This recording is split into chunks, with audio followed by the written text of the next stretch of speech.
Fathima. July 29 അന്താരാഷ്ട്ര കടുവ ദിനം.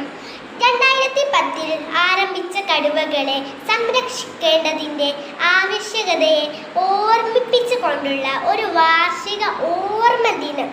ഇന്ന് കടുവകൾ വംശനാശം നേരിടുന്ന ജീവികളുടെ പട്ടികയിൽ ആണ്.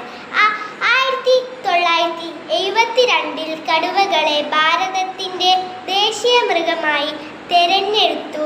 ലോകത്ത് ബംഗാൾ കടുവ, സുമാത്രൻ കടുവ, സൈബീരിയൻ കടുവ എന്നിങ്ങനെ വിവിധ തരം കടുവകൾ ഉണ്ട്. കടുവയുടെ ജന്മദേശം സൈബീരിയ. കടുവയുടെ ശാസ്ത്രനാമം പാൻഡേഡ ടൈഗ്രിസ്. കടുവയെ ഔദ്യോഗിക ചിഹ്നമാക്കി